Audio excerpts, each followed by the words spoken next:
Right, it says we're live, so I'll see in a minute if the YouTube comments show up either on YouTube or on this one, because I don't know.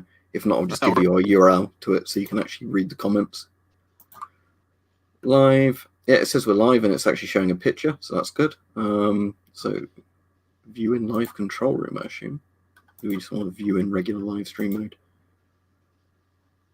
And there's no audio cut off from my end? No, not like I can tell. When we were doing it yesterday, it was really choppy over the phone. But if I get shareable link, I'll put that in the Discord. So it is kind of choppy still?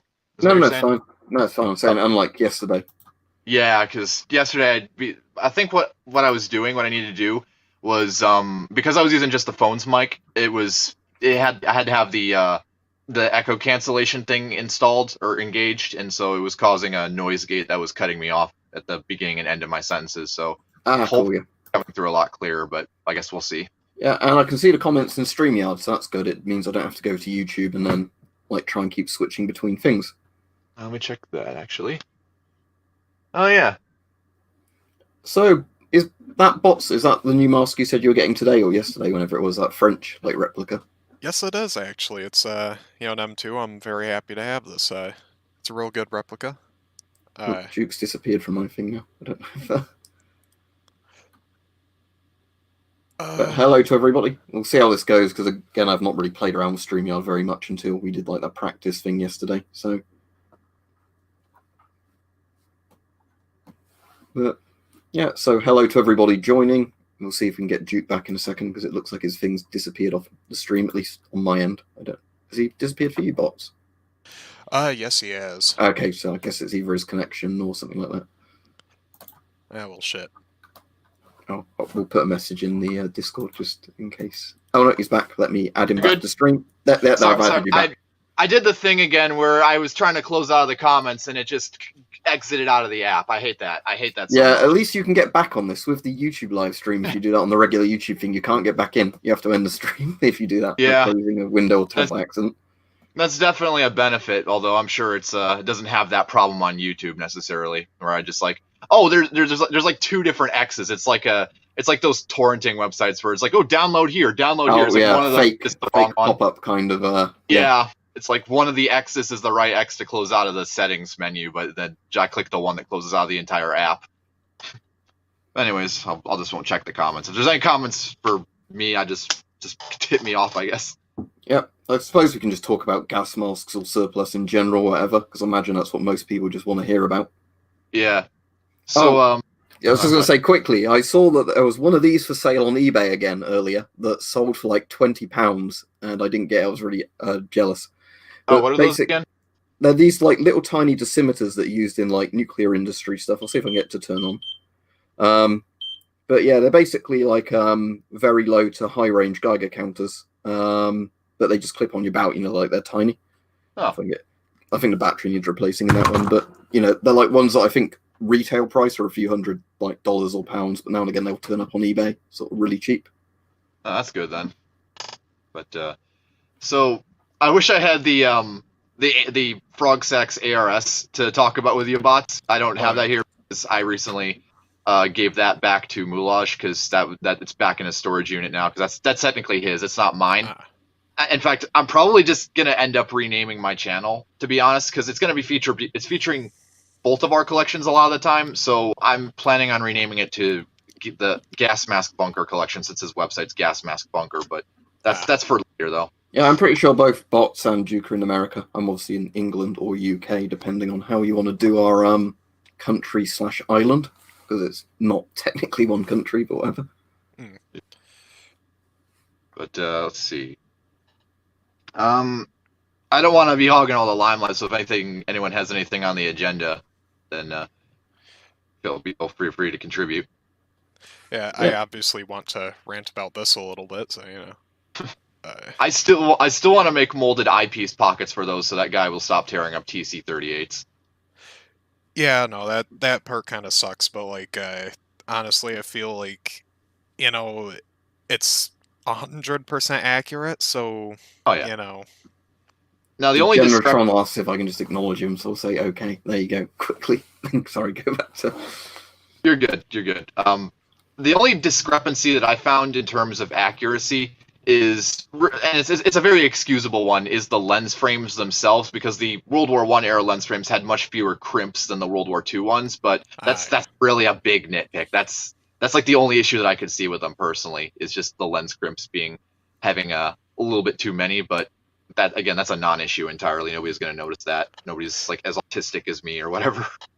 Oh yeah, no, but it's certainly one hell of a step up from the Soldier of Fortune or what price Glory ones. Fuck, I keep stuttering. I'm surprised those aren't. The lenses are awful. Yeah.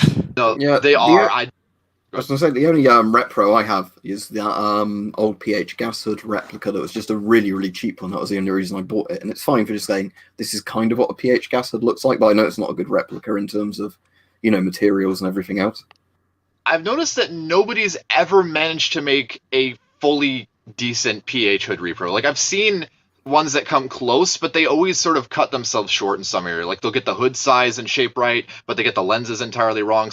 A lot of them will get the flutter valves wrong. There's some that, usually the ones that come really close are the ones that are fakes being made and sold as real PH hoods, which is unfortunate, because if someone were making those as, replicas, that would be great, because it'd be nice to have a better replica on the market, but they're not. Yeah, because that's the reason I never bothered buying like one of the more expensive replicas, because it was just, I thought, for the price, it still doesn't look like the real thing. So I'd rather just buy a really cheap one just for the sake of being able to hold it up in videos and saying, this is a replica, rather than getting a more expensive replica to just say, this is a replica. That makes sense. And for the people in the comments, I think everybody can see the chat in here. Oh yeah, we can. I haven't been looking at it, because last time I looked at it, I exited myself out of the stream. So again, if there's anyone addressing me, just feel free to ask on their behalf, because I can't see them. Will do. If it's not too much trouble, of course. Yeah, it's like the main thing is I avoid just trying to get World War I masks, because you do see some turn up on UK eBay now and again for like not too much, but I'm just worried I'd get one, not look after it properly, it would deteriorate, and then I've like destroyed an antique. Yeah, I'm more or less done with World War I stuff for the most part, unless something like egregiously rare pops up that I have an opportunity of getting. But even then, I've got so much competition lately, because all the info I've put out, everyone knows what everything is now, and so I don't really have much of a chance at least anything that I'd want to pay. But yeah, all my stuff is actually down in this tub in front of me, so I need to look at it pretty soon, because it's been a while since I've touched all of it. Yeah, I think the only actual World War I bit of history I have is one of these old Enfield bayonets, the M1907 bayonet, and that was just because it luckily turned out to be a World War I one when I bought it, not a World War II one. But they were all priced the same in a big sort of, lot of them. It's pretty lucky. Because, yeah, it's a bit weird here where, like, in the UK, as much as everyone's like, we can't own a knife, you'll get, like, rare bayonets turn up more often here than you'd think. But, then there's other stuff that you just literally can't get a hold of here.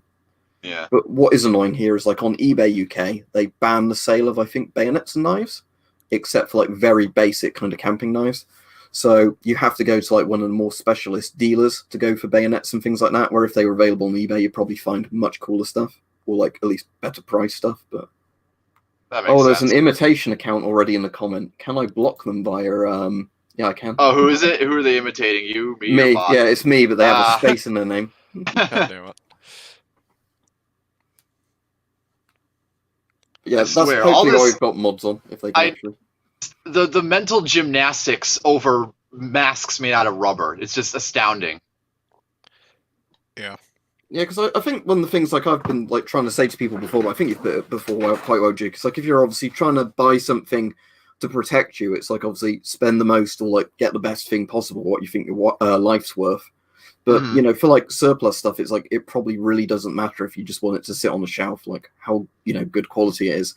And then again, I think there's probably this kind of like really high-end argument as well, where you can get really nice, masks that are all CBRN capable. But then there's people like, oh, well, this one's so much better than this one. It's like, well, they probably are for like proper military use. But as a civilian where it's sitting on your shelf, are you going to ever get that use out of it?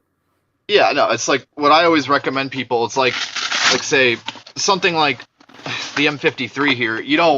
As a civilian, you don't really need this. It's like, it's cool to have, and I have it just because I like to experiment with a lot of different ensembles and setups with comms and things of that nature. But from an actual usage standpoint, you don't need this, really. A civilian isn't going to be using comms as much as, say, an actual trained SF or PMC. Even the LEOs are are more valid to use this than say a civilian, but really just anything like even just basic S10 here. That's really all you need. You just need at most a hydration system, a 40 millimeter side port, obviously, or it doesn't even have to be side; it could be front. You don't even need like a speech emitter. Sorry, I'm holding it off camera here. Like it's just an outlet valve, obviously, but it just needs to be clear enough for others to hear you. I'll just quickly read out some comments where people have said things towards you. Eltrick says, "Tell Duke his jacket is cool."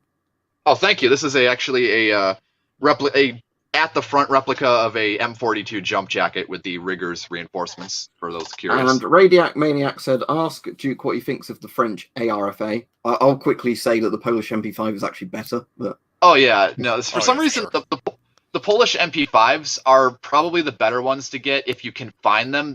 They've been really hard to find on the market, especially in the US, but I'd say that the ARFA or the ANP VP F1, because that's actually what they are. The ARFA is like the industrial designation for them for law enforcement and industrial purposes, obviously. But the problem with the ARFA is that the French military or the French government doesn't really surplus anything that isn't damaged. And so a lot of the ones, like pretty much I'd want to say 75% of the ARFAs on the market are damaged in some way or are just not suitable for military use. So yeah, there's a big problem. I was going to say here as well. I imagine it's in the States where people will sell the French masks and claim they're Polish MP5s.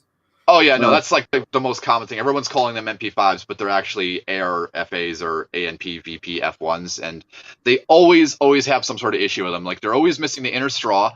They're always missing the drink, like just the drinking system in general. Like the very base of it will be there, but it'll be missing the inner tube and the straw itself.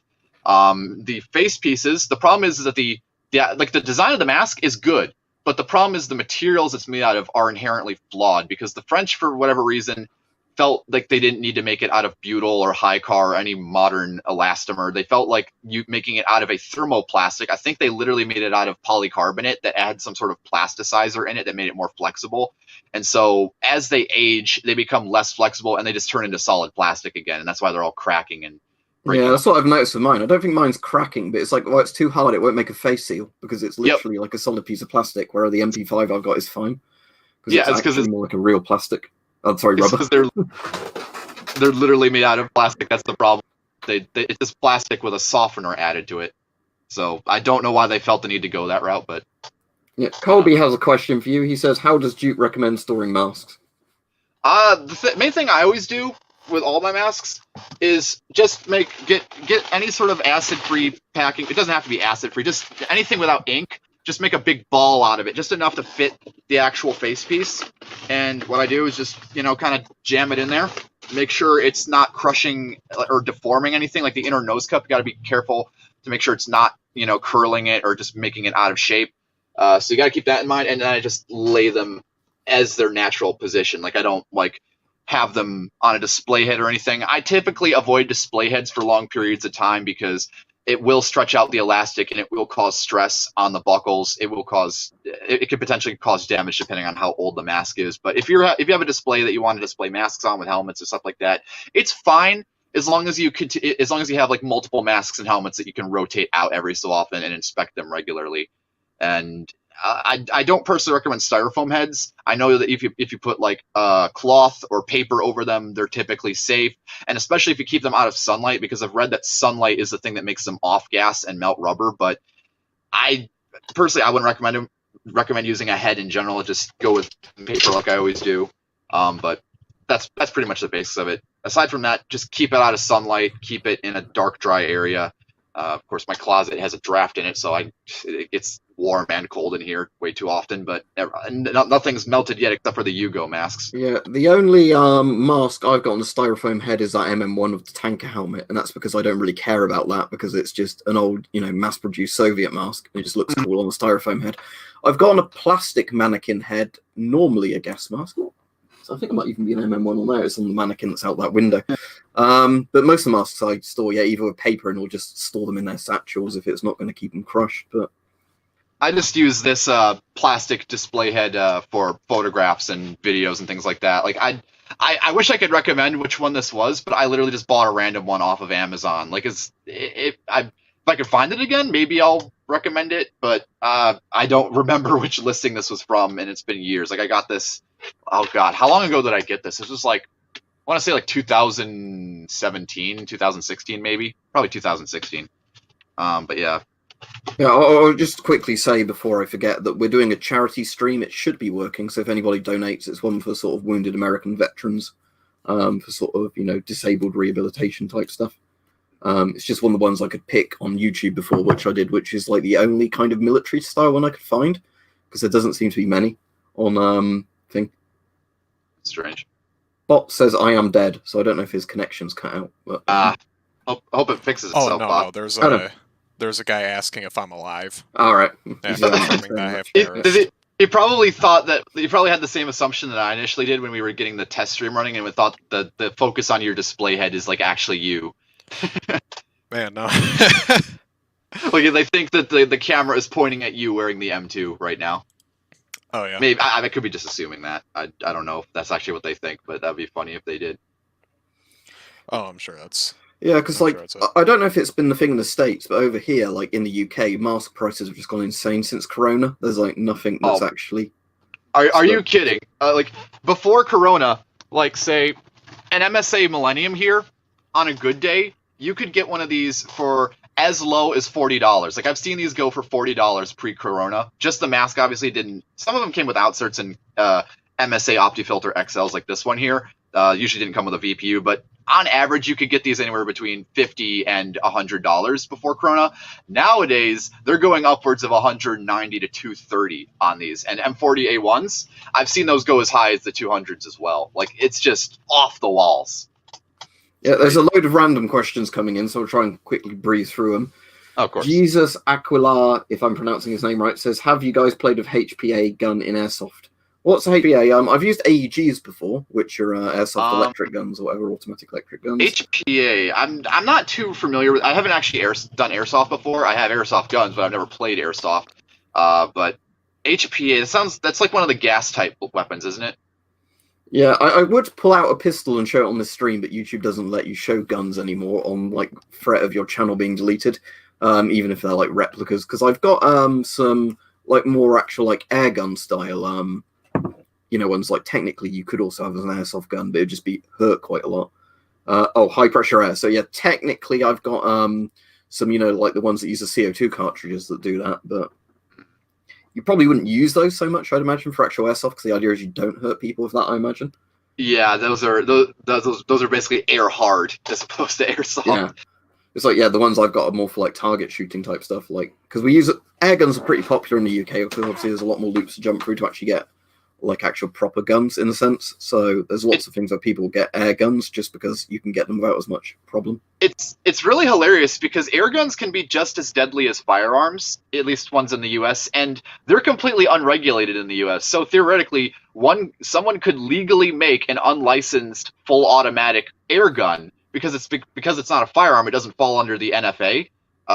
The National Firearms Act, and it's completely legal to own, and despite it being completely lethal and deadly to humans. So it's kind of there's strange stuff like that in the UK, but in the UK it's that if you've got an air gun that's over 12 foot-pounds of muzzle brake, like pressure, or like muzzle pressure, that's when it becomes a Section 1 firearm, not an air gun. But the definition of firearm in the UK isn't the proper dictionary definition of firearm. It's basically stuff the police wants to class as a firearm or something restricted. So a taser and pepper spray is also a firearm under UK law, which makes no sense, but they're Section 5 firearms. But then there's also stuff like I've got the what are obsolete calibers, like the Martini Henry and the Schmidt-Rubin rifle, and they're classed as obsolete calibers, aka not guns, even though they're fully functional firearms that aren't deactivated or anything, because that's how our law works when they made this legislation. So you can own real guns in the UK that aren't guns, according to law, and then you can own stuff that suddenly become guns because the police don't like them, or whatever. It's almost like the thing with the National Firearms Act, where it's like, oh, you can own any automatic firearm after this specific, or like before this specific day. I think it was like 1986 or something like that. It's something, it is 86. Gotcha, yeah. So basically any firearm before then, totally legal to own if it's fully automatic, but you do have to pay like a $200, probably more than $200.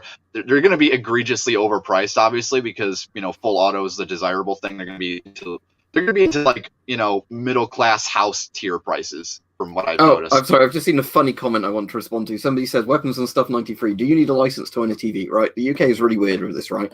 If you've got a television and it's not connected to the aerial, as in, like to receive transmissions from the television, no, you don't need a TV license. The TV license thing is the BBC, which is the British Broadcasting Corporation, which is kind of like our national sort of television network, requires a license because basically if they made their stuff, like a subscription, nobody would pay for it. So they've always had this thing where they kind of force people to pay for it, but that's actually changing right now with the law, it seems, and a lot of the stuff. So what's going to be happening soon is the BBC will probably be forced to become a subscription service, and then they'll lose loads of revenue, because when you're not forcing people to pay for it, people won't pay for it. If you've got a TV that's not connected to an aerial, though, like you just use it as a monitor like I do, in theory you don't need a TV license because you're not getting BBC services. But basically it's just because the BBC is like really dickish and they want to force people to pay rather than actually make a good service. They got to shot themselves in the foot with the meme terminology, though. Like in the US, we try and like anything like that, we try and like cover it up with like some fancy little like buzzword term, and it's like it's never just plain and simple what it is, and so that's why it's so memeable, I guess. Yeah. Like we don't. Radiac Maniac says, "Duke, do you have any radiation detectors?" I do not. I'm weird. I haven't really studied a whole lot in terms of the radiological stuff. My main focus is chemical biological protection. So, and even then, I don't have a whole lot of chemical detectors either. Like the most that I usually have is just like the ABC M8 chemical detector paper and some minor individual decon stuff. My main focus is just the researching the design trends with protective mask and suit designs. Like I haven't really focused into detectors as much, and that's something that I need to get into eventually. Yeah. Altrix asks, "Can you ask Duke if he has a jump out for his M42 Repro?" A jump out? Is that what he jump said? Bout. I think it means like probably if it's a paratrooper thing. I assume it's like the bout that went with it. M42.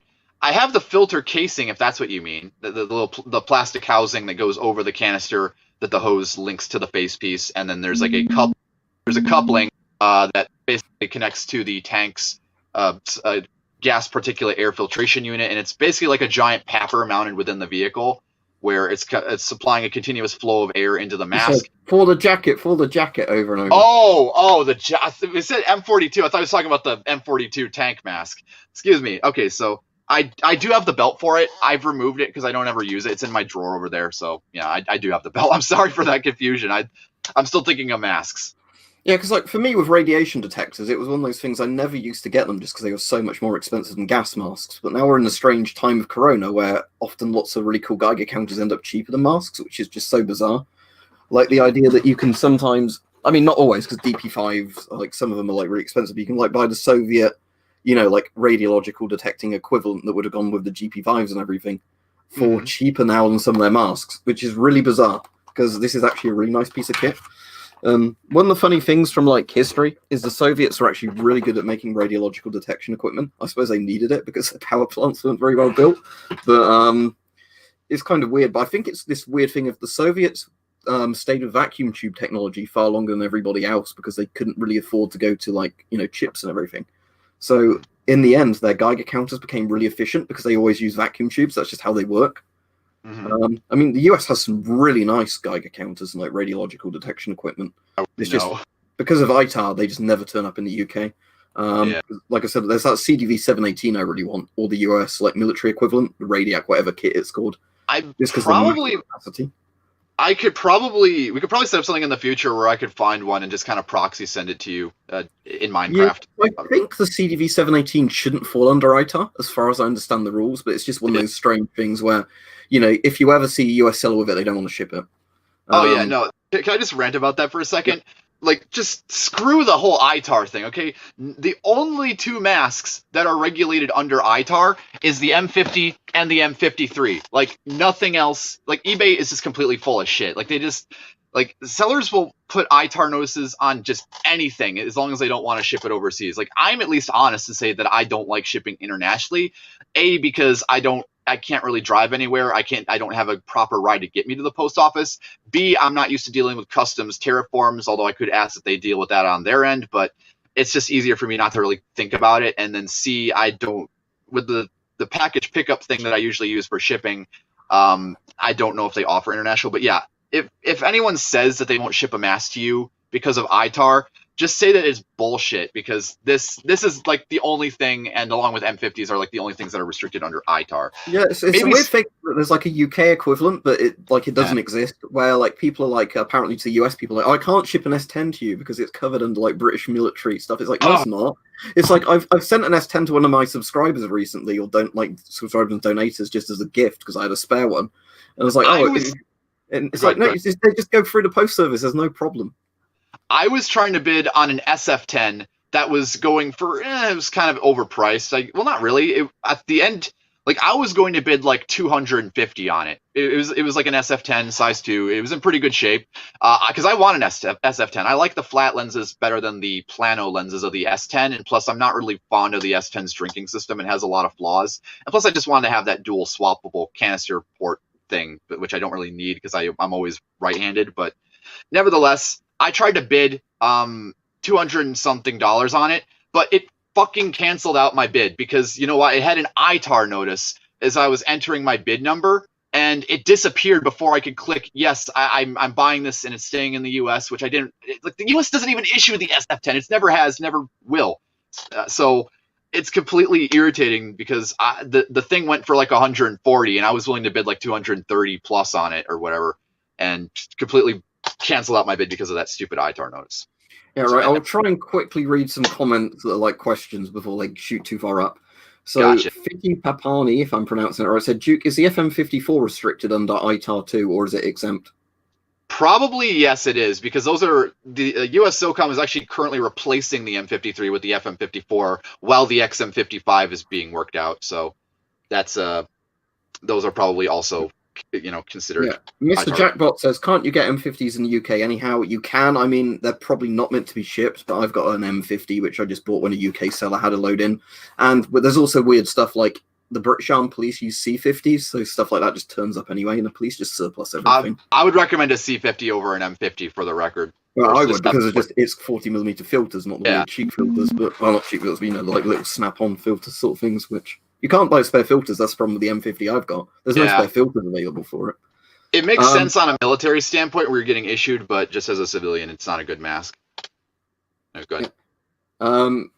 Baby says, any of you collect coins? I've never collected coins. My dad used to have a very big coin collection, but he sold nearly all of it just because they came more valuable as gold and silver than actually the coins themselves. Yeah, when I was a lot younger, I collected coins, but now I've only got a handful.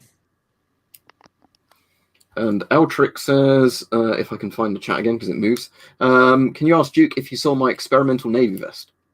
I did. That's pretty neat. I don't know too much about vests. I kind of stick to weird little...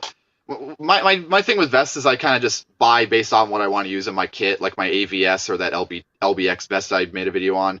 It's pretty cool though. That's cool. You definitely seem a lot.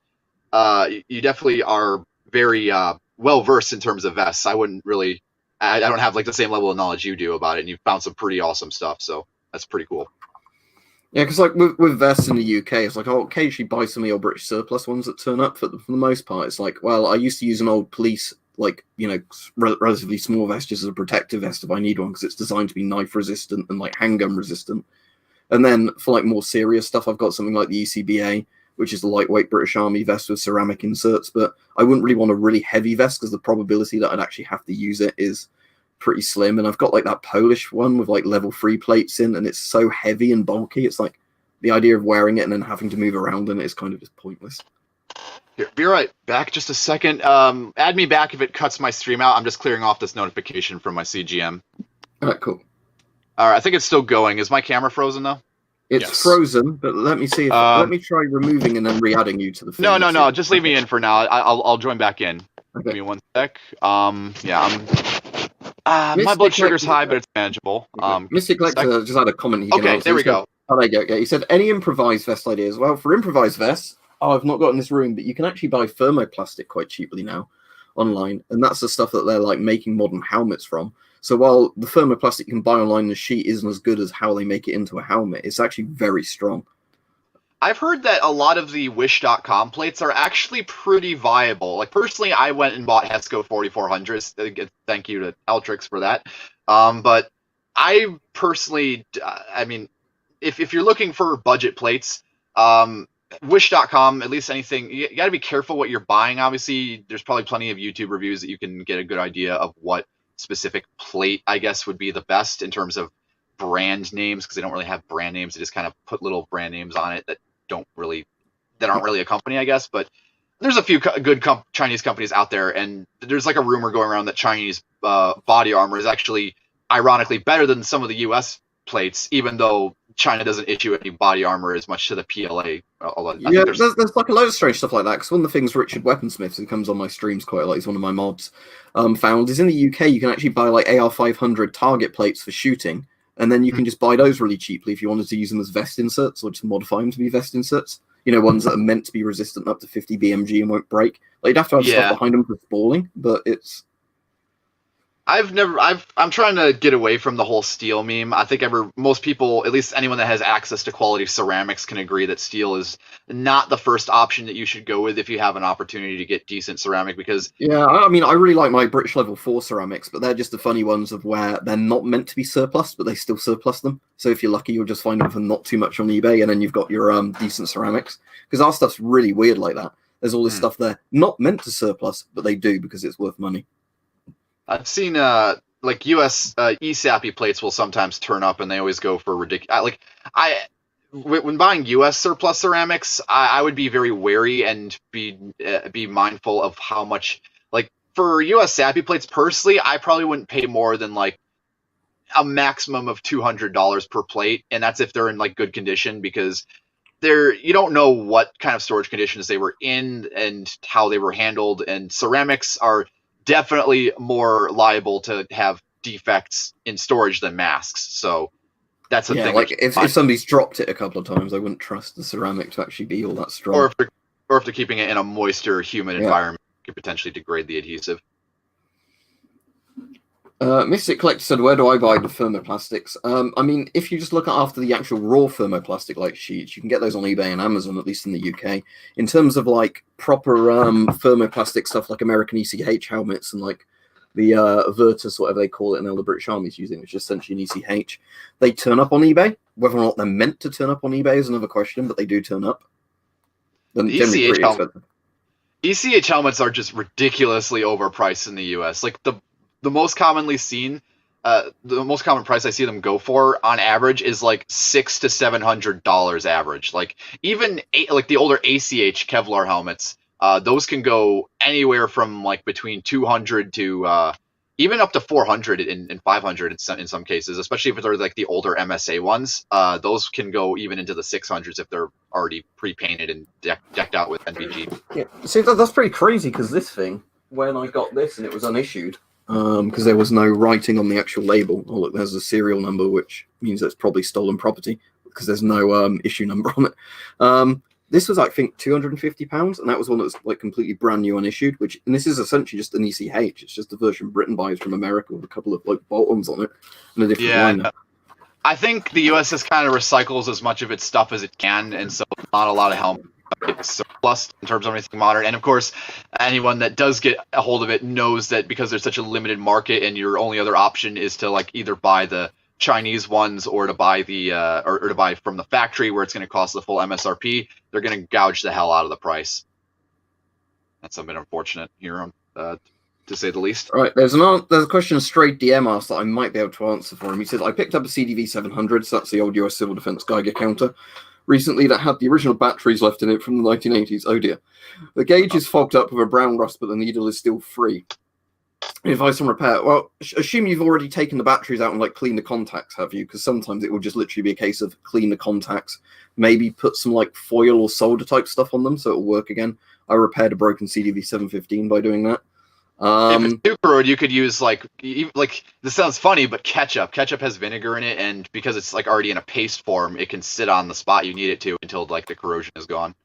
Yeah, so the idea is basically just clean up the contacts as the first thing and just see if you can get the contacts repaired. If not, you can replace the contacts by like soldering out the old ones and resoldering them in. For the gauge, right, here's the funny thing of old CDV things. I've got a CDV 720 on that shelf there.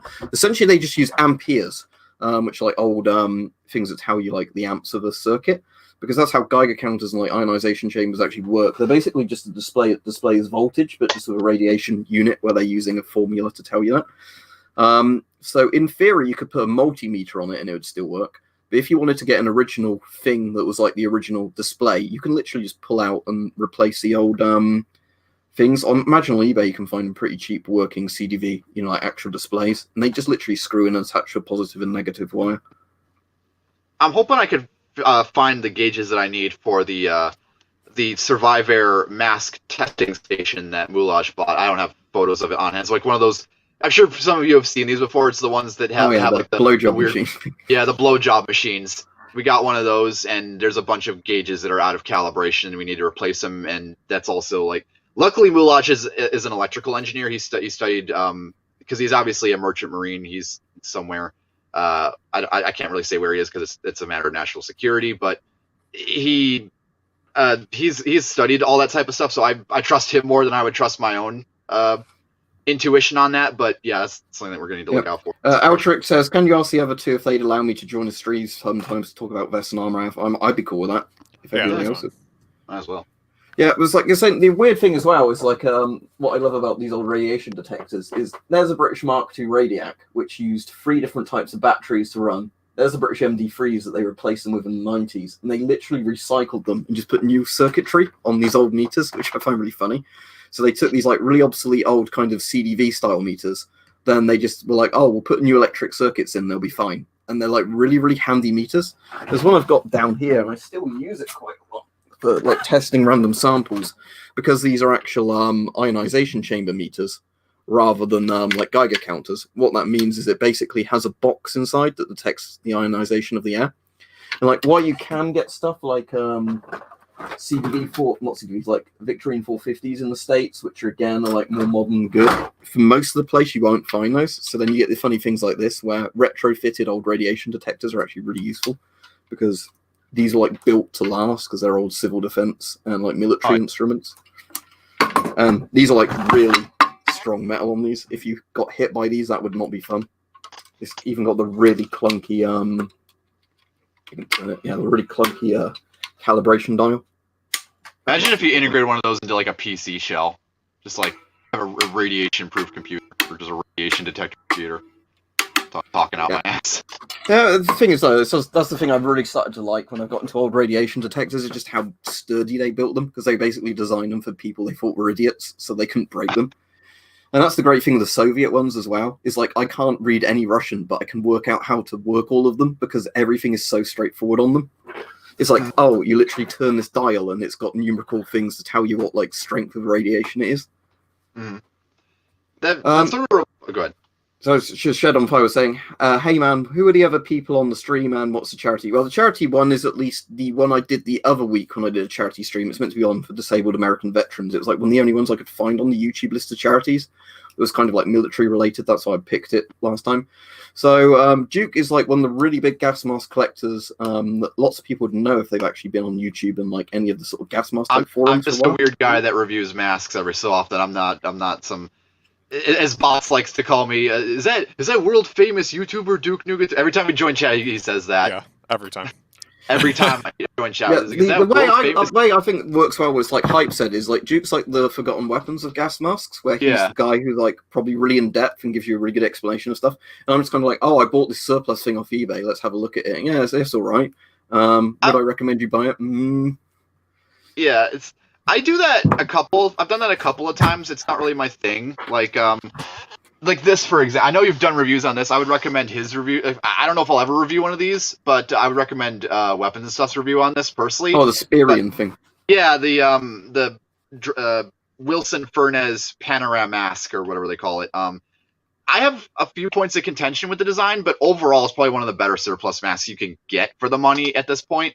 But yeah, the biggest complaint I have about this design is the forehead region of the seal. It just notice how like far it juts out, like it just comes straight out, whereas like that reminds me a lot actually of that really weird, I think it's in this room, mask I've got that's the Sea Gorman one. Have I got that in this room? I'll wait for him. Oh, damn it, it's not visible. Oh no, there it is. Where I store shit everywhere. But yeah, it reminds me of that weird forehead seal on this thing. And this is a weird mask because this is the one of the last Steve Gorman masks they made apparently before. Oh, those! Oh no! The cursed voice diaphragm on the lens design. Yeah, and it's just the idea of like, oh, make it 40mm rather than like an actual airflow thing, but don't put any valves on it, so you can't actually use it with filters. It has to be just a 40mm Papa design. I hate it when the designs do that. Like, but apparently it was I think the MOD that did it in Britain, where I think that was basically an existing design they had for firefighters that was completely fine.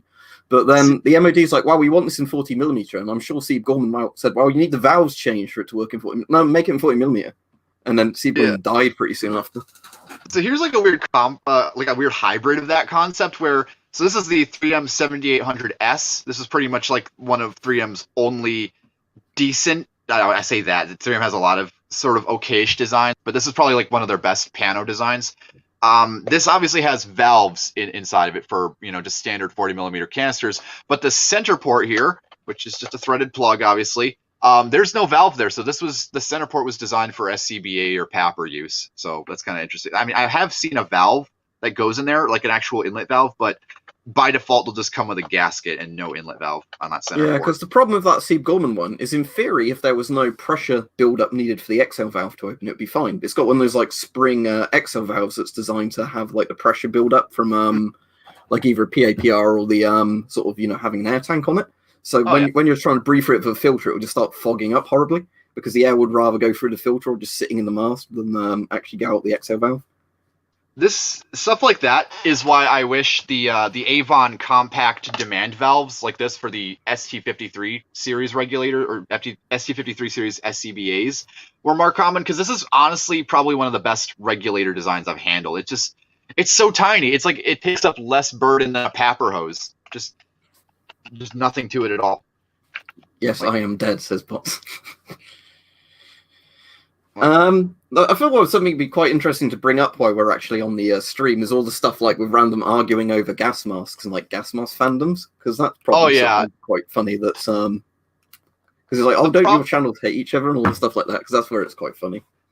The problem is that there's a lot of clashing ideologies within the community. That's kind of how it's always been since the beginning. I mean, if you look at the very origins of gas mask collecting, I've mentioned this before, but you basically had two people. You had like the ultra hardcore weird niche militaria collectors that specifically focused on chemical biological equipment, and then you had BDSM enthusiasts and fetishists. And for a while they sort of just tolerated each other, but by the time that the Facebook groups came around in the earlier 2000s and people started becoming more of an international affair, that there was a big rift that kind of kicked all the fetishists out, which in some cases is good, but it also limits how the access to a lot of things, because it sounds weird to shill this, but you'd be amazed how easy it is for people who are motivated in that sort of way to find rarer pieces. And oh my god, I can already hear like the assumptions go like, oh, that's why Duke finds rare masks. I'm sure you also get like this weird kind of nationalism stuff in it, where people are like, oh, this country's masks are best, or with all the weird stuff. I won't go into who did it. I mean, everyone knows, but like with the doxing thing I had and like the swatting attempt on me, it was because of like who I may have voted for and won the UK elections. And all stuff like that. It's just such weird shit. That's specifically that was because you banned them from a Discord server. Oh yeah, because for posting racist memes over and over. Yeah, no. Like, can you not do that, please? I didn't even have contempt for the guy. Like, me and Moulage were helping him get stuff, and we were chill with him up until the point where it's like, oh, he's my next target now, because we hate him because he's gay and furry. I'm not even going to try and hide it. If people hate that, it's what it is. But yeah, the funny thing with me is he was saying how much opposed to Scottish nationalism I was. Like, I've literally said over and over again, as somebody in England, as a regular person in England, I do not give a shit if Scotland becomes independent. That's for the Scots to vote on. But when we had a referendum, or the Scots had a referendum, they chose not to leave the UK. But then that's England's fault that they literally chose to stay in the UK. I don't get it. It's just hilarious, the mental gymnastics where it's like, oh, these two people that are helping us, just like, let's just attack them now. That's a good idea. But also we're going to have our little clique behind their I get that they didn't like us because of the whole the Cringewood Respiratory Advancement Program group, the CRAP group. I'm not sure if you've heard of that, but no, I don't really look into all these like really weird groups where they have all these. But yeah, he really, the thing is about that guy is he really hated the main mod in that group. And by extension, he hated me because I was good buddy with him, I guess. I don't really know. I don't want to speak for his intentions, and I'm really not trying to start up old drama here, even though we're like actively talking about it. And I really have no contempt for anyone, but it's just kind of amusing that they have like these mental gymnastics over the fact that it's just like, oh, they're this personality, or though we don't like them because they spend money. Like, I'm sorry if my relationship is benefiting me and I'm getting like my little BF neat bucks or whatever, but that's really not your concern. I know the tag I get is I'm a hoarder because I've got lots of shit, and technically, yeah, it probably does vary on hoarding, especially because some of it's stored all that neatly. But it's like, well, if your collection gets big enough, I'm sure it does become hoarding, because that's essentially. I mean, just look around my closet; it's like overflowing. So I can see where some of those claims with me are kind of founded, but and then I will admit that I kind of have like this sort of I have like this sort of grandeur to how I kind of view myself. I'm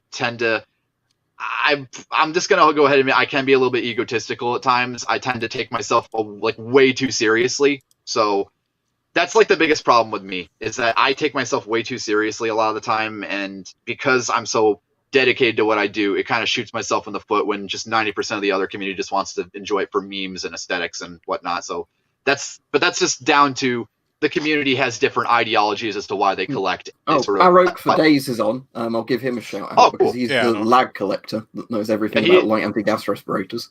Oh yeah, no, Baroque's chill. He's fine with me. Yeah, I also see my main man Fimbly hanging around the chat. Jake said, will a Chinese refillable filter be effective against COVID-19? I guess if you stuffed a good particulate filter medium in it, but those are the filters where I hate them. They're like these little refillable filters, but they didn't put good charcoal in, and it's such a small quantity of it doesn't do anything. And they're like sold as like being proper like factory, efficient like industrial anti-vapor filters. It's like, no, you're going to die if you used it in anything serious rather than anti-odor. No, it would be hilarious if they basically just took all that out and just put like a sponge in it. Like it's like one of those old early 1900s sponge masks like I got here. Just like that might work better than what they actually did with them. Oh fuck! So like those post World War I Mark I mouth canister masks for ammonia, because what they do is they took the Mark I mouth canisters, so like those GM15 clones, they gutted the filters, they took out all the charcoal and shit and just replaced it with a sponge, and you'd have to take out the sponge, dip it in some filtering chemical, and then like stick it in there, like, and then so it's like the pH gas hood where it had to be like coated and sopping wet and whatever. Like, yeah, even though it was a full like. You're saying that's post-war? That's post-war when they developed that? Yeah, it's post-war. Isn't that fucking awful? What was the Navy doing? Post-war, we had cupramite. We discovered that silica gel is effective against ammonia. They're using a wet sponge and chemicals. Brilliant. Absolutely brilliant. Yeah. Thank you, US No, Navy. it's fucking sorry, there's this quick question that I'll ask just because it's an interesting one. Radiant Maniac says, Duke, do you have a Mickey Mouse mask? Can you ask weapons stuff or bots? I unfortunately do not have a Mickey Mouse, at least a US Mickey Mouse. If you're asking about British one, I don't have one either, but US Mickeys are going to be kind of unobtainium even for me. Like, I only know 2 people that have one personally. One is like really rotted out, the other's in good condition. They will, those are a mask that will fetch $1,000 easily, just because those masks appeal to so many different collectors. They appeal to World War II collectors, they appeal to Disney collectors, they appeal to gas mask collectors, obviously. There has been there's been one company called Ministry of Masks that's made a semi-decent reproduction, but it's got the spirit, but it's not fully there yet. But yeah, nobody's ever really they only made like about 1,000 of them, keep in mind. And yeah, because like the only Mickey Mouse mask I have is that British Mickey Mouse mask, which isn't a Mickey Mouse, it's just what they called it to make it appealing to children. And I've got the standard red and blue one, which I think is the type my grandma said she had back in World War II. But I know there's also like a rarer black and blue variant of it, which doesn't look as colorful. The black and blue ones were Canadian, if I recall correctly. Right, yeah. But yeah, it's just kind of a funny thing. But yeah, like so the rarest masks I have, and technically they're not all that rare. It's just they don't turn up all that often here, are C7s. which for those of you that don't know, it's the funny thing of Britain in the 1950s deciding they wanted to make a gas mask for, just a CBRN mask for attack from the Soviet Union, whatever, and then going, oh wait, everybody's going to die in a nuclear war anyway, so there's no point wasting money on these people. Let's recycle them or destroy them. So you occasionally see them in original configuration with the original sort of World War II style filters on, but then you can find weird things when British nuclear industry used them, and they like glued S10 filters on, weird shit like that, which is kind of funny, or just tape them on. I kind of like that design, honestly, with the threaded filter. Like they should have just done that. But I don't really know. It's come up as a question before, so I might as well answer it here. I don't really know what I would classify as the rarest mask I own. The rarest mask in sort of my immediate extended collection, technically Moulaj's collection, but it's the XM45 mask with the weird glued-on lenses, that one mid-1990s prototype. But in terms of the rarest mask in my personal collection, I would have to say the XM47, which was the Land Warrior experimental M45 before it entered production, that I have hanging over there. But aside from that, I don't really have anything that would be anything too rarer than that, really. So Aldrich said, ask Duke and Bots, like with the aircrew plates that stop 30-06, would they want sappy or full plates if they could? I don't know the difference. This is not a discussion for me. So sappy or what plates? He said sappy or full face plates, and that doesn't mean much to me either. Full face. I don't know what full face is. I just want to fill my Cry AVS with sappies, so that's really all I care about. Which, by the way, in case you ask that next, I haven't got an email notification from Saber Solutions yet. I assume that they're still on pre-order, and I won't get a notification until December. So, but they're coming eventually. I guarantee, and I'll keep you posted. You'll be like the first to know. So. Joshua Carter says, do the newer NATO flashlights, do they have color-changing LED in them, or do they have filters?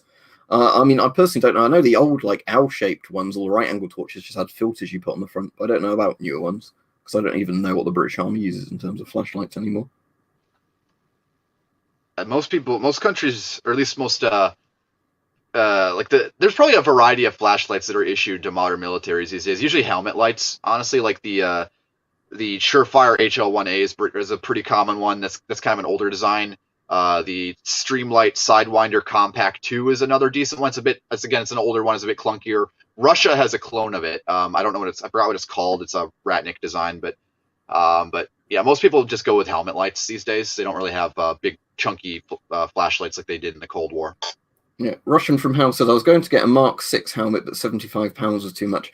I hope that certainly wasn't a regular Mark 6 of £75, seeing as it's a useless helmet. If you don't know, the Mark 6 is the helmet Britain adopted in the 80s because, we want to be futuristic, and it was less protective than the steel helmets.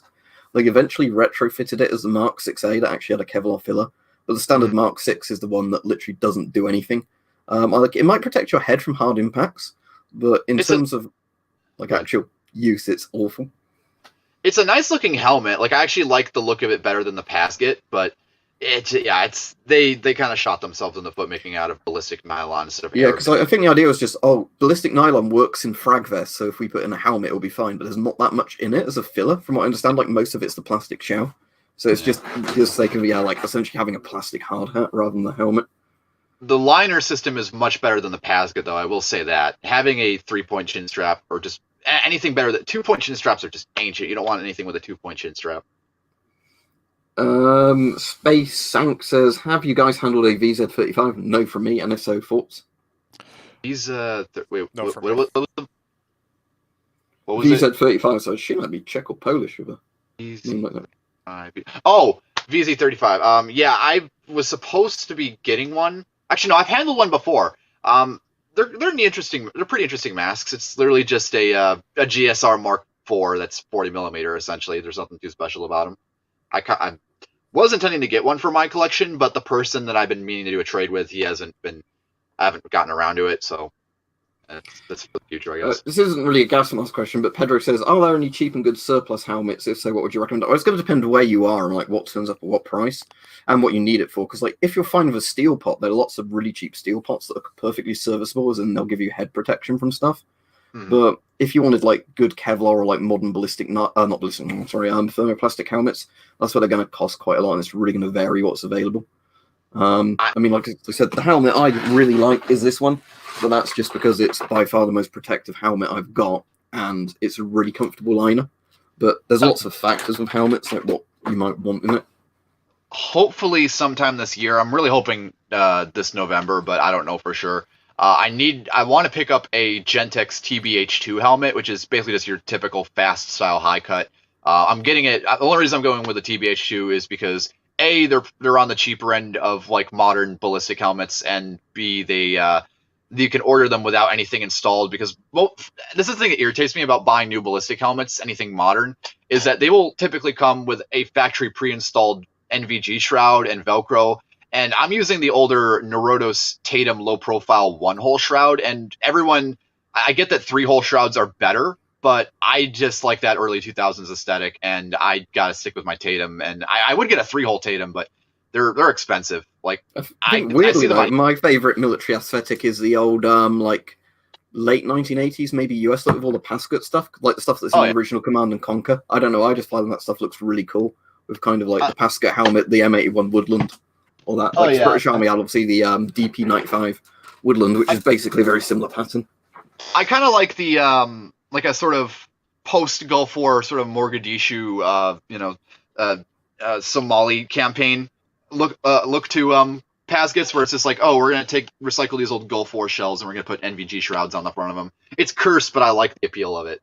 It's like, oh, we got this old thing and we're just slapping new stuff on it. Yeah, that's the thing I like with these old British radiation detectors in the 90s. They just go, well, we've got this shell from this like really tough thing, so let's just put new electronics inside, so it's technically a new meter. It's not. As Mr. Gatu Mayo says, ask Duke what he thinks about the current state of our gas masks.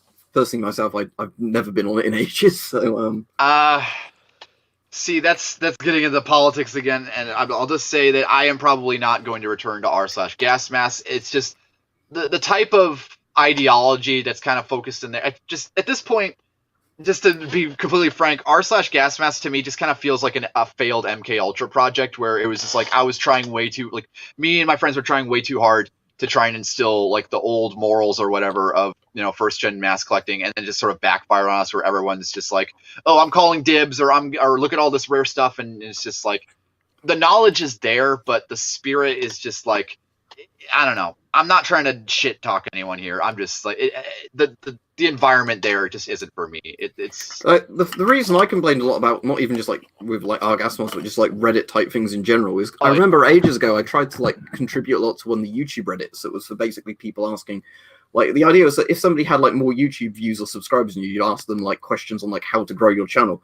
And it ended up being, if you honestly answered people, you get downvoted because they wanted quick fixes to everything. So it wasn't like, oh, stick to style of video you like making, and like put proper descriptions and tags in it. It was like, oh no, I want to know a 5-minute fame technique. So and that's why I just got fed up with it. Because like every time you tried to answer people honestly, they wouldn't want that. Yeah, no, it's even at a point where the subreddit itself seems a bit more tame than the actual Discord it's based around, just from what I've heard. Like, it's just complete chaos sometimes there, and there's really nothing. The thing is that there's really nothing to benefit me from being there. Like, I could go there, sure, it'd be good to get my content there, but that's not really what I'm about. I'm not about just putting out content, as you obviously know with the big hiatuses that I take on my channel quite often. But yeah, no, a lot anywhere where I kind of dwell, it's either because I want to, talk about mass development or do research with people, and r/gas mask doesn't really foster that. Like, anything that I talk about there is just going to lead to masks going to people that don't really know how to treat them. And again, that's just me being sort of cynical, I guess. But and people, there are some good people that have come from r/gas masks, like Baroque, for example. He's probably one of the gems. Like, for a while, I know we had a spat when we originally knew him. There was there was some social misunderstandings, but there by no means am I saying that no good people come from r/gas masks. There's plenty of good people there, but it's just more of a cultural environment, I guess. It's more of just like how the group kind of handles to me. No, because I think the funny thing was like there was the thing between you and me to do with like FP5 filters, and like that's really funny because it's like you're completely right. FP5 filters are technically meant to be NATO, not GOST, but then there's also the funny thing of like the P5 filters, whatever they're called, or the F5 filters, whatever the name is, are often just labeled wrong. So this is where it gets really confusing. I love it. Just it feels weird looking back on it. Just the fact that like there used to be this huge duality between our two channels, and I would just every once in a while just make up video shit talking like, oh, he's wrong. Don't listen to him. Don't listen to Stabs and Lighters 93 or whatever I said. It those were weird times for sure. Yeah, because it was like a while ago I actually did a video where I like got out every single FP5 and FP6 filter I had, and I was like checking all the thread pictures, like, wait, that's GOST, that's NATO, that's GOST. Like, it's like, wow, okay. And then I was just going like, well, just don't get them because there's no consistency between what you actually get as a thread. It was like we were both technically right. It's just that the surplus distributors, as always, as they typically do, are causing problems. Yeah. It's like if they're not like mixing up different examples of things, they're completely mislabeling and misleading people. The moral of this story is don't listen to surplus dealers. Okay, they're just here to sell things. They're not here to be especially Myra. Fucking Mira. Oh yeah, no. Dude, like holy shit. Have you seen the person on the subreddit that bought like a fucking suitcase of those Mira filters? It's like you could literally get Avon conformal canisters for cheaper than the shit that Mira is selling. Like an Avon CBRN F12, last time I checked, those were like in the no. Those were like what were they? They were like $60 to $70 per filter. Mira is like $80 per filter, and it's like it's not even a conformal canister. I get that not all the masks use conformal canisters, but like, why are they so much more expensive? They're not that much better than a conformal canister or just anything else modern. I do want to interject here really quick. I have lately seen Mira taking at least a couple steps in the right direction. You know, one of my biggest complaints with them is that they have a very noticeable lack of accessories like outserts, comms, integration, VPUs and shit. I did actually see on one of their posts on Instagram, they are now they're soon going to be selling some sort of like 40 millimeter mask microphone, which I think that's a step in the right direction. Probably going to be way overpriced, but I was actually interested in their what do they call it, the that one half mask where it's literally just an AVEC product. Yeah, the solder competitor. Like I like the idea of the solder, but it's just it's again with the proprietary bullshit. And I think again, it's not a Mirror design; it's literally an AVEC product that they're rebranding. But that's the thing that always irritated me. 40 millimeter half masks are just non-existent in the US. It's like you always have to order them from overseas, and I would buy like a Scott Aviva. I know Moulage owns one. I've handled it. It's pretty cool, and I kind of want one. Advantage 410 is really nice. That's the one I actually keep in my car. Those aren't in the US either, ironically. But the thing with Myra I noticed recently that really I found really funny is that they sell a Geiger counter now on their site, and it's a SOX whatever model it is.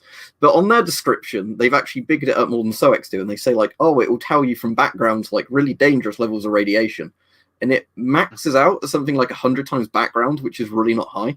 It's like whenever you think of these old Cold War counters that are meant to be used in nuclear war, they get up to these insane ranges like let's say the US CDV series, like just for civil defense, the CDV 715 maxed out at 500 Rontgen, which means like you're dead in an hour of exposure, like you're fucked. And this SOX one probably went to something like 0.1 Rontgen. It's but Myra's like, oh no, it's completely tell you if it's a doomsday scenario. It's like, no, it won't.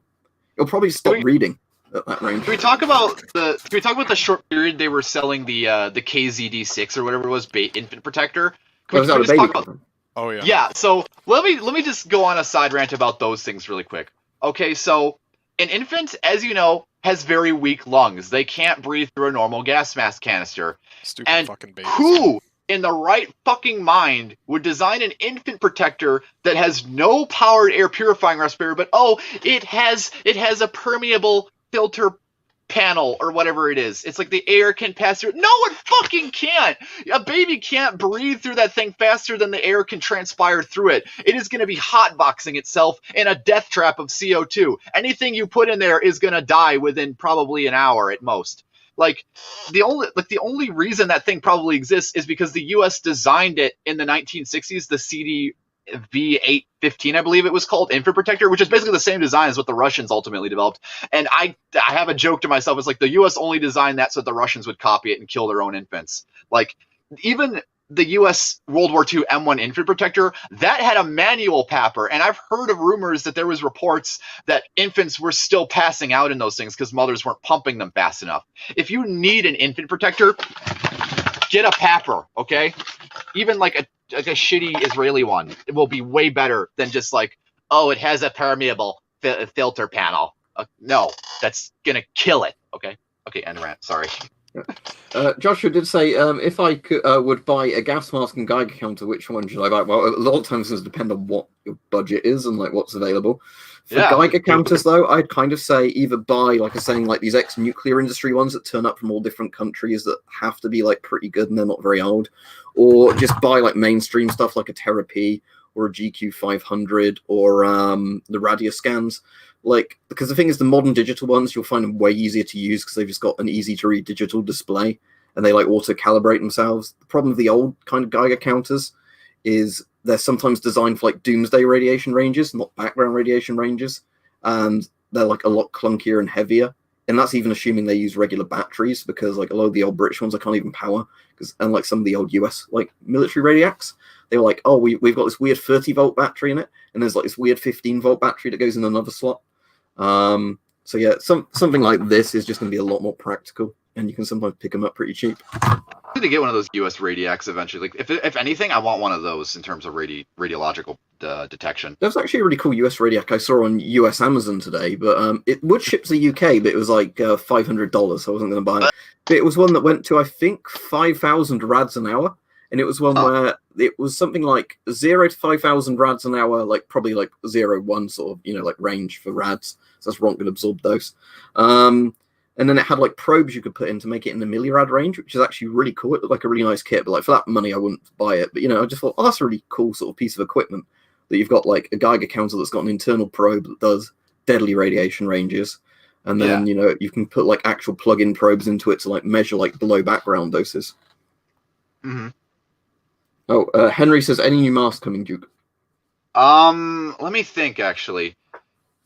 I don't have any new masks coming per se, but I do have an Avon an Avon/ISI Viking ST, which is basically the SCBA pack meant to be used with the ST53 setup. So I've been meaning to do a review on the ST53 SD regulator system, but I'm waiting until I get that in until I do a full sort of combined ST53 kit review, I guess. But that's basically what I'm waiting on. Other than that, I got some supplies coming in for restoring a Finnish reissued Austrian M17 stall helm, which is sitting over there. I don't normally like to touch helmet collecting stuff because usually anything that has historical value to it, it just isn't worth restoring. But Moulage bought it for me as a gift, and it's pretty beaten up and missing the vent lugs, and I'm getting off topic. But yeah, no. Said, how good are comments moved? Cheap Israeli pappers, anyhow. Was thinking of picking one up for cheap. The yellow ones I don't like, where they like plug onto the mask. Yeah, the green one's all right. Like the green blue one I found was all right. Yeah, no, the BL145, I think it's called. I don't know. I can't remember the designation, but the green ones are fine. I actually was considered back before I had like 50 C420s in my collection. I was considering getting one of the green ones just to dick around with. They're neat, but once you have a C420, it's entirely. Yeah, it's like the thing where I found with the like greenish sort of ones, they don't move that much air. It's like they move enough air that they can kind of breathe for you, but I found like it's like, well, I still rather just pull through air manually. Like this is just kind of giving me a bit of air, but Pedro, those are the same about surplus FP211 filters. Those are the like big red ones, aren't they? The ones that are like EO14s but safe. I used to think those were like the rocket refueling canisters that the Polish issued, but apparently they're not. I don't know. If it's what I'm thinking of, it's the red one. I probably actually have mine really handy. Hang on, because I had the shims down for another stream the other day, and I ended up just putting. This is the FP211, isn't it? If I get that frame, I think it's an FP211. It's still got the EO14 bit though on the actual canister because it's still using that metal that they made them out of. Oh, yeah. right. But yeah, I've never seen them turn up again. It's just they sometimes turn up in bulk on eBay. They're worth picking up if you spot them for cheap, because again, if you wanted to breathe for an old Soviet style Ghost filter, you'd probably want to breathe through one that's got more modern filter material in it, not whatever the Soviets shoved in them. But Oh, I see a question for me actually. Holy shit! I can speak. Yeah, what I've got here is a reproduction of the French M2, which is one of the masks that the French army used during the First World War, specifically from 1916 to the end of the war. Now's a good time for me to rant about it, right? Yeah. Go ahead. Yeah, no, so essentially what this thing is like an evolution of the earlier tampons type of respirators, which are... Fuck, I gotta think of a way to explain that. They're like a cone. Yeah, no, basically a cone. They're like the, it's like, yeah, no, it's like a cone made out of cloth that's impregnated with chemicals. It's good shit. Not really that good, but like, it functions, kinda. But anyway, so the M2 was essentially that, but with a full face... it was a full face version of that, really. The tampons, they had to have a separate pair of goggles, but of course the M2 has the goggles built in, and that was quite a big fucking advantage because it's a lot faster to don. Still, the M2 is very, very slow to don compared to modern masks. It is very its head harness, I'll show it to you, is very complicated. You've got these straps, which are completely disconnected. You have to adjust this one separately to the other. The ARS 3 Pro had that too. Oh yeah, no, these early head harnesses are awful. Yeah, no, so it's a bit quicker to don than having to put on your goggles and then tie, the mask to your face. But the French government actually almost did not adopt the M2 because they thought, oh, okay, sure, it's good that you can don it faster, but what if the soldier just needs to wear goggles and not, a mask? Well, the obvious answer is just fucking carry goggles with you and put them on. But like, eventually the French army convinced the government to actually allow this to be adopted, and so this thing came into fucking service. At first, they couldn't produce enough of them, so they modified a bunch of those old tampon respirators to be full-face like this. You know what? Why don't I actually show you the inside so I can... Oh, yeah. Yeah, no, so I can actually explain better how this shit works. Yeah, so let me invert this head harness really quick. Yeah, I'm gonna be doing a video on this in a couple days, so, that's essentially what this is. You've got this rain cover made out of a cloth. I believe it's waterproofed by boiling it in linseed oil. Not 100% sure on that, but, but this... Huh? I think they just brushed it on the exterior first. Oh, that might be it, yeah. Yeah, no, because... Well, I guess there's 2 layers of cloth there, but... this... Oh, shit. I actually should show it to you on the camera. Yeah, this cloth in here is the actual filter. It's all impregnated with chemicals, and yeah, that's how it filters shit out. It's very uncomfortable and hot. Oddly enough, I've noticed this barely fogs at all. I have no idea why. It did come with what I think are anti-fogging inserts. I put them in, and it causes it to fog a lot. I think those are spare lenses, actually. Yeah, no, I think the one time the one time the inserts are actually spare lenses instead of... Yeah. The thing I noticed, like, sellers always say, oh, it comes with spare lenses. No, those are either anti-fog inserts or they're just lens outserts. Yeah, no, and it's so weird because, like, this is just a thin sheet of celluloid, which is all crinkly and shit and distorts vision a ton. But the anti-fog... spare lenses. I gotta actually remember what English is. They are just sheets of a very smooth plastic, which feels like the kind of gelatin... Those might actually be anti-fog inserts. I take that back, because if I recall correctly, yeah. The spare lenses would come with a crimped metal rim around them, like it would be just flat pressed aluminum. Yeah, no, That little have that little floral looking doily, like those little, you know what I mean. Yeah, no, I do know what you mean. But yeah, no, it's fucking weird how like the anti-fogging inserts then make it way more foggy. You know, it seriously is a Maybe massive difference. I can wear this for as long as I like and it won't fog. Vision still sucks because of the lens material, and also I need glasses, so you know. I've kind of found a weird similar thing with some of those Soviet PTM ones, where some of them have kind of like just the celluloid anti-fog insert type things, and then other ones are like the glass kind of proper lenses, and they really vary in terms of how much they fog up. Yeah, no. This thing, like, actually bizarrely doesn't fog until you put the anti-fogging inserts in. So I had them in here, and I took them out and now store them in the carrier. Did you perhaps install them in backwards? Because sometimes they're only coated on one side. They feel the same on both sides. I thought of that, and I was like, no, they are identical on both sides. So I sometimes the only way to tell is by breathing on them. Like you have to breathe on each side to see how fast it dissipates. Yeah, fuck, I probably should do that. I'm sure it's the same on either side anyway, so it doesn't matter. Yeah, no. There's lots of questions like things like, is the M40 a good mask? Like, yeah, it's fine for what it is. I'll talk about the M40 here. Let me grab mine from up here. So the thing you got to consider with the M40A1 is it's got a bit of heft to it. Like a lot of people will rag on the. This isn't a recommendation for the M17. I'm just saying this out of irony, but the M17 is actually lighter weight than the M40. I've done a video. The M17 is actually at least a pound lighter than the M40.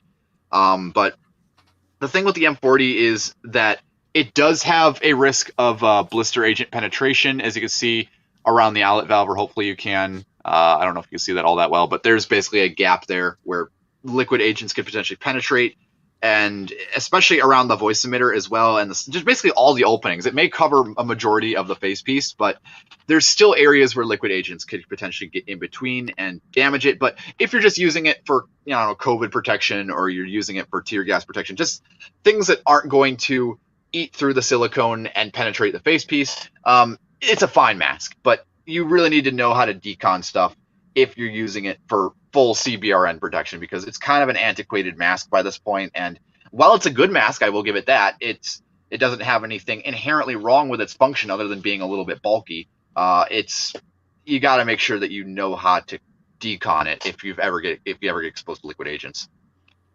Altric says, ask Duke or Botch if I should pay $1,150 for an XM40 ILC cover. I don't know how much that they're going for currently, considering how few of them pop up. But if one is asking that much, I don't know. I assume you're looking at Eon Fox or whatever. Aeon Fox. There we go. Whatever his fucking website is. The problem with that website is that he'll have stuff on there in his personal collection, and then it's like, oh, look at this sale for this really rare mask. Like, oh, it's not for sale. I'm just putting it here for photos. Fuck you. So, I've actually wanted to buy stuff off of that website, but they have like a $50 minimum, purchase thing, and then they don't accept PayPal, which is where like most of my money is anyway. So, unfortunately, they don't allow PayPals, and I don't trust them with my credit card information either. So, yeah, that's, if you're planning on ordering one from there, it isn't for sale, unfortunately. But to answer your question, yeah, if one's that's available for $1,000. If you want to pay that much for it, I guess it's worth that. Personally, local shop has a really dirty one for that price. Oh shit. Well, I guess then if you personally, I would try to haggle them down to like, I don't know, $700-800 max. Personally, is what I would want to pay for one. I mean, the weird 1985 face blank that Moulage owns, he got that for like all of $20, ironically, and that's like a factory reject. So that's even like rarer than an actual fully completed XM40. Yeah, somebody kept saying is an M17 for $20 a good price, and I'd say yes, even though I'm not. Oh yeah, but yeah. Dude, even in the US, like it's getting harder to find M17 kits for cheaper than $40. Like they're always over $40 when I see them typically. Yeah, that's like the thing where I've been saying with people about S10s, where like I say, the problem is with an S10, I used to recommend them when they were really cheap on UK eBay. The problem is they're not anymore. So, it's like when I'd say, oh, it's a great mask, that was when I was saying it's like 30, 40, 50 pounds. Now they're like, people want £200 for them. It's like, no, you can get way better masks for that money.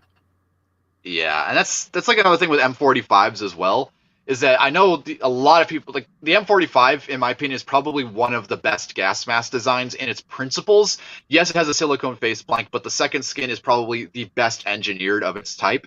And it has a lot of features going for it that doesn't necessarily make it as overcomplicated as an M50 or I mean an FM53, but it's also very compatible with a lot of different things like comms and things of that nature. But anyways, the problem with M45s is that because they have that whole they were used by special forces thing behind them, they're always going like I've there's actually been a couple. This irritated the shit out of me. It's not that it matters to me because I have like two of them, but I've seen a couple that have sold for under $200, which sounds crazy, right? Because most of the time you see them for sale, they're always like 300 and up. But yeah, I don't know if those are going to get more common or not. I'm hoping they do because it would be nice to see more M45s on the market. But they're currently being replaced with the M69 mask, which is essentially an M53, which has a upgraded valve assembly and internal nose pincher for performing the Valsalva maneuver in high altitudes. It's essentially just an aircrew M53, but the U.S. Army is still issuing the M45 to helicopter pilots that aren't Apache crews, and basically anyone that can't fit an M50 or an M40A1 gets the M45. So, and I've heard that squad commanders and basically certain officers that need to use comms equipment a lot get the M45 as well. So they're still in use, even though they haven't been manufactured, as far as I know, since 2015. But maybe they'll get surplus soon. Maybe There's a weird comment from Altric saying, "Can you ask Duke to tell Bonebly at that AR500 plate sucks shit?" Yeah, AR500, I don't recommend them personally. Like, will they stop rounds? Yes, I'm not doubting if they stop rounds, but even with the build-up coat, you're gonna have spall issues. If you have the potential to get ceramics, get ceramics. Don't buy AR5, especially from actually the company AR500. Don't order from them, okay? They're a meme, okay? They're just a big meme. If you're gonna get, like, even the Chinese plates, this Chinese steels function way better than anything that's sold in the US. So if you're gonna get steel, get cheap. That's what I did. I bought just some shitty $80 ones off of eBay back when the steel meme was like very ripe and everyone was wanting to do it, and I completely regret it now. I'll probably have to go off fairly soon because it's 10:15 now in the UK and I've been at work all day. That's fine. It's getting close for me to get lunch anyways, and I'm like starving. Yeah, I was just seeing if there's any quick comments that were interesting. Somebody said, "Are M3 respirators good respirators to have against coronavirus?" Do you mean the Serbian M3 or do you mean like a 3M? And that person saying M3. Yeah, no, a few people mislabeled the 3M respirators as M3. But in terms of the 3M respirators, the half masks, yes and no. Like, they work. Yes, they're good, but the design, the quality of them has gone down. 3M it's not really a company you want to support. They tend to resell a lot of Chinese manufactured stuff that you can get. Like, bots can affirm this. You can get Chinese respirators that are just as good quality as 3M stuff for way cheaper, and you aren't supporting a company that's buying out all the good gas mask companies. Like, did you know? I've heard this through the grapevine that 3M actually owns the rights to produce the MSA Millennium. They're not doing it. Nobody's producing the Millennium as it currently exists. Oh, like it's like one of those EA style companies. Oh, we bought the rights to this, but you're never going to get one.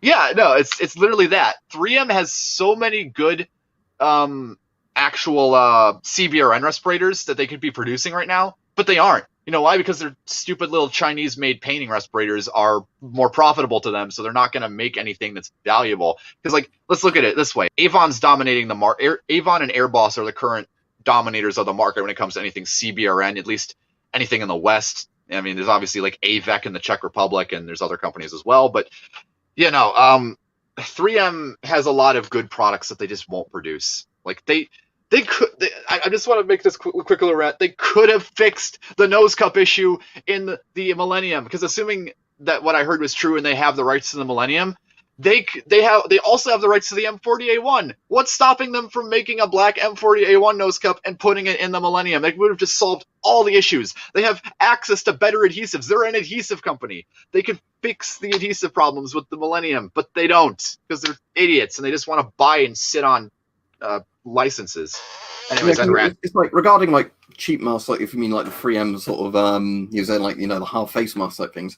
It's like in the UK now the best half face masks you can get are called JSP Force 8s, and you actually see now if you're watching like the news where there's like Corona wards, nearly all the nurses and that have the JSP-48s on. And it's essentially just like a free air mask, but better if they're kind of, like Chinese half-face respirator things. Just with, better filter seal, better, all-round strap system. It's like that strong M50, whatever it's called, Bots has got on the things, Hype sent me on those. It's like they're good because it's got a voice diaphragm on, so people can actually hear you when you're talking it, rather than doing, Yeah, no, it's a really good mask. I think I did a video on it. Yeah, yes, I did. Yeah, you did. I do really enjoy this mask, and I have used it a few times when going out. Yeah, I generally just have like a mask like that on when I go out at the moment, because in like the UK they're doing a thing of you have to wear a mask out in like shops and whatever. Obviously, I wear a proper respirator rather than an actual. Oh, like here's a piece of cloth over my mouth because that'll work. Oh yeah. Whenever I go out, I use the Briz Y2 or not Y2K, the U2K respirator. Oh, the Chernobyl mask. Yep, but it's the neon bug. I actually do have an actual R2 right here, which I don't know if I'll ever do a review on it, but I basically have the modern equivalent to this whenever I go out. Yeah, because they I've got two of the like Y2K type masks, and both of them are slightly different. But yeah, they do ones, don't they, that like actually P3 or P100 now, don't they? If you get the right type. Yeah, so I like them because they're very comfortable, they're non-conspicuous, and because the one I am using is so brightly colored, it's not really offensive to anyone looking at it, I guess, if you really care about that. If I would have had my way, I'd probably go out like wearing my M45 or like my M48 Apache aircrew mask, and just that would keep everyone social distancing. Oh, you got a schlong mask there, Pops. Yeah, I got my Comfo. I did actually. Oh, yeah. I was a fucking idiot, and I decided to use this once while going out to while going out. Yeah, no, it was a fucking dumb idea, but I did learn that flutter valves have very, very high exhalation resistance. Yeah. So the mask starts probably not fogging up, but like swelling up before it'll actually let air out the. Not really that, but it does make a very loud farting noise. All right. Yeah. My M1A1 up there does that too. It's hilarious. Yeah, no. I suppose it is like a whoopee cushion, though, isn't it? Like it is. U/Psycho Gopher, because he doesn't have a YouTube channel and I can't reference him without saying that. But U/Psycho Gopher has always said that, like, I want to see someone take a mask that uses a flutter valve and just take a piece of whoopee, like take the flutter part of a whoopee cushion and put it on there instead, and see if that makes a difference. Like, in fact, let me just demonstrate that. Let me get that down here. I'll get my M1A2. Put on this God, was it 80-year-old mask? Got to take the paper out first. The valve, keep it preserved. Give me one moment.